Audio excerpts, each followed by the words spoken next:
ഞാൻ Mary Metilda. Stay inspired സീരീസിൻ്റെ പുതിയൊരു എപ്പിസോഡിലേക്ക് എല്ലാവർക്കും സ്വാഗതം. ശരിക്കു പറഞ്ഞാൽ ഇന്നത്തെ വീഡിയോ ചെയ്യുന്നത് ഞാനല്ല, പിന്നെ ആരാണ്?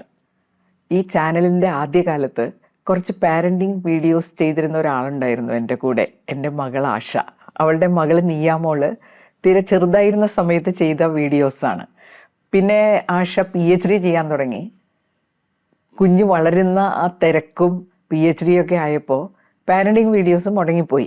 പിന്നെ ഇവിടെ നിന്ന് ബാംഗ്ലൂർക്ക് പോയി അങ്ങനെ പാരൻറ്റിങ് വീഡിയോസ് പിന്നെ ഇടാതെയായി. അന്ന് ജെൻറ്റിൽ പാരൻറ്റിങ്ങിനെ കുറിച്ച് വീഡിയോസ് ചെയ്തിരുന്നു.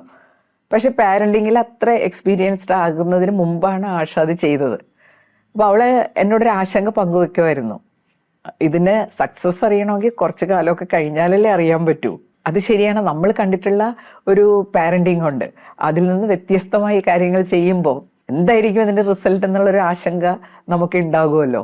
അവൾ കുഞ്ഞായിരുന്നപ്പോൾ ആഷ കുറേ അധികം സമയം അവളുടെ കൂടെ ചിലവഴിച്ചിരുന്നു.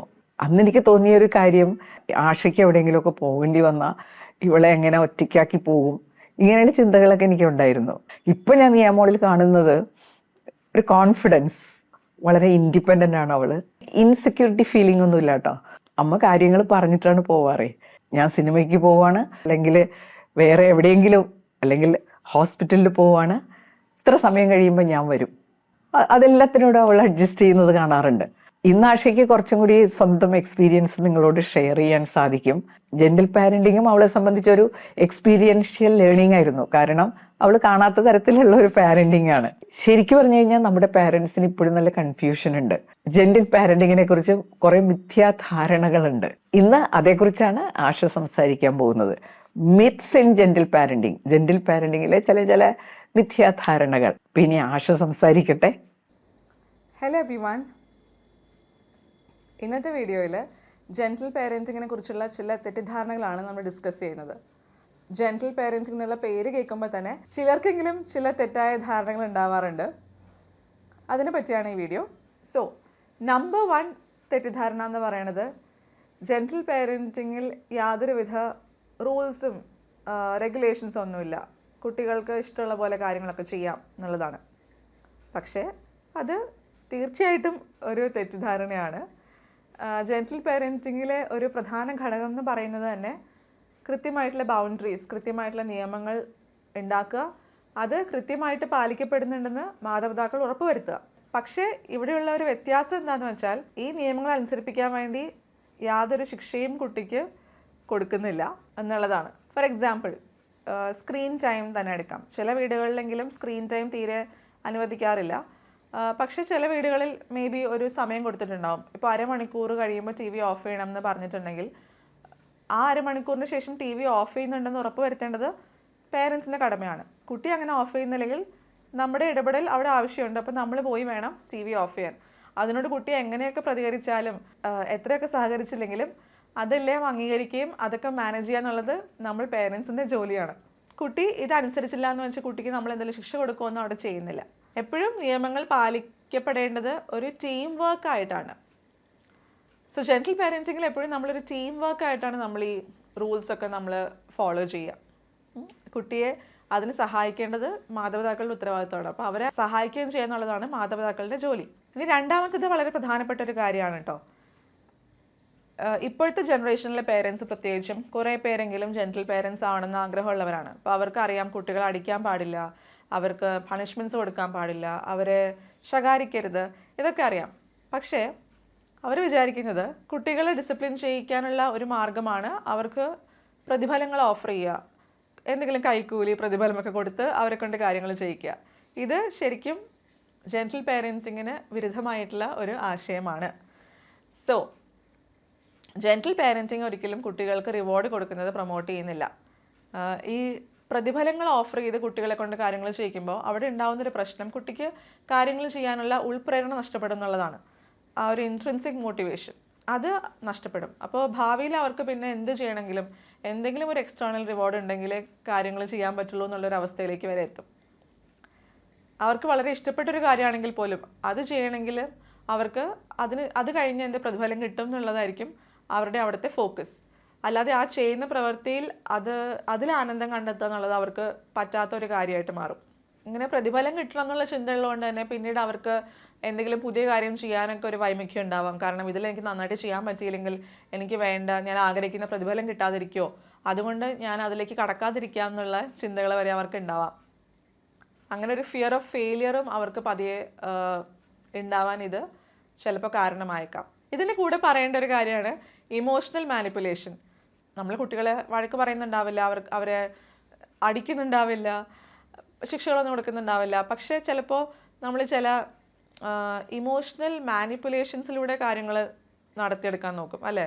ഇപ്പോൾ ഭക്ഷണം കഴിക്കാത്ത ഒരു കുട്ടിയാണെങ്കിൽ, അയ്യോ അമ്മ കഷ്ടപ്പെട്ട് ഉണ്ടാക്കിയതല്ലേ, ഒന്ന് കഴിക്കുക, ഇങ്ങനെ ചെയ്തില്ലെങ്കിൽ അമ്മയ്ക്ക് സങ്കടമാവില്ലേ. അങ്ങനെ കുട്ടിക്ക് പ്രിയപ്പെട്ടവരുടെ വികാരങ്ങളുടെ ഉത്തരവാദിത്വം മുഴുവൻ ഈ കുട്ടിയുടെ ചുമലിലേക്ക് കൊടുത്തുകൊണ്ട് അവരെ കൊണ്ട് കാര്യങ്ങൾ ചെയ്യിക്കുക.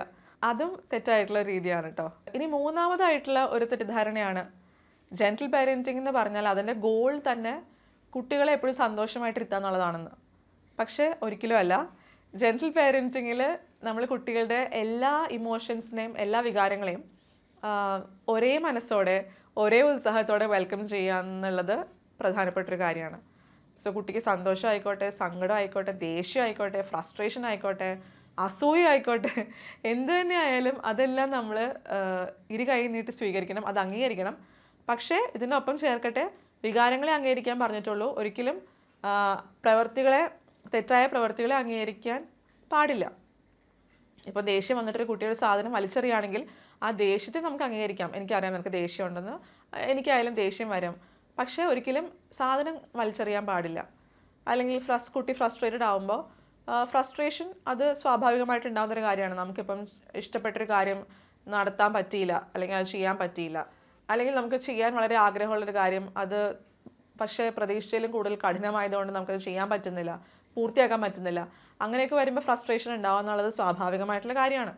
പക്ഷേ എന്ന് വെച്ചിട്ട് ആ ഫ്രസ്ട്രേഷനും കൊണ്ട് അവൻ്റെ പേരൻസിനെ ഉപദ്രവിക്കാനോ അല്ലെങ്കിൽ മറ്റാരോടെങ്കിലും അത് തീർക്കാനൊക്കെ നോക്കുന്നത് അത് അംഗീകരിക്കാൻ പറ്റില്ല. അപ്പോൾ അതൊക്കെ നമ്മൾ അപ്പം തന്നെ സ്റ്റോപ്പ് ചെയ്യണം. പക്ഷേ എല്ലാ ഇമോഷൻസിനെയും അംഗീകരിക്കുക.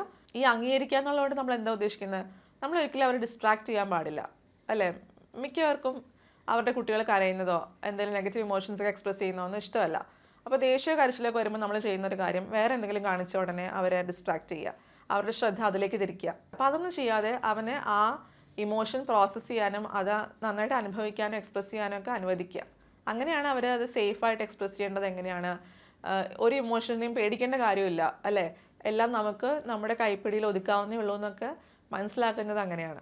നാലാമത്തെ തെറ്റിദ്ധാരണ, ജെൻറ്റിൽ പാരൻറ്റിങ്ങിൽ കുട്ടിക്ക് യാതൊരുവിധ കോൺസിക്വൻസസും അനുഭവിക്കേണ്ടി വരുന്നില്ല. കോൺസിക്വൻസ് എന്ന് പറഞ്ഞാൽ ഒരു പ്രവൃത്തിയുടെ പരിണിത ഫലം. അതായത് നമ്മളിപ്പോൾ ഒരു പ്രവൃത്തി നമ്മൾ തെറ്റായൊരു പ്രവൃത്തിയാണ് ചെയ്യുന്നതെങ്കിൽ മിക്കവാറും അതിൻ്റെ പരിണിത ഫലം മോശമായിരിക്കും, അല്ലേ? പക്ഷേ ജെൻറ്റിൽ പാരൻറ്റിങ്ങിൽ നമ്മൾ ശിക്ഷകളൊന്നും കൊടുക്കാത്തതുകൊണ്ട് തന്നെ കുട്ടികൾക്ക് അങ്ങനെ യാതൊരു മോശം ഫലങ്ങളും അനുഭവിക്കേണ്ടി വരാറില്ല. അത് അവരെ വഷളാക്കാനാണ് ഉപകരിക്കുക. പക്ഷേ ജെൻറ്റിൽ പാരൻറ്റിങ്ങിൽ നമ്മൾ തീർച്ചയായിട്ടും കുട്ടികൾക്ക് ഇങ്ങനെയുള്ള കോൺസിക്വൻസസ് അനുഭവിക്കാനുള്ള അവസരങ്ങൾ ഒരുപാട് കൊടുക്കുന്നുണ്ട്, അല്ലെങ്കിൽ അതിനുള്ള അവസരങ്ങൾ അവർക്ക് ഒരുപാട് ഉണ്ടാവാറുണ്ട്. വ്യത്യാസം എന്താണെന്ന് വെച്ചാൽ ഈ കോൺസിക്വൻസസ് ഒക്കെ സ്വാഭാവികമായിട്ട് ഉണ്ടാവുന്നതായിരിക്കും, നമ്മളായിട്ട് ഉണ്ടാക്കിയെടുക്കുന്നതല്ല. ഉദാഹരണത്തിന് കുട്ടി ഒരു കളിപ്പാട്ട് എറിഞ്ഞ് പൊട്ടിച്ചു.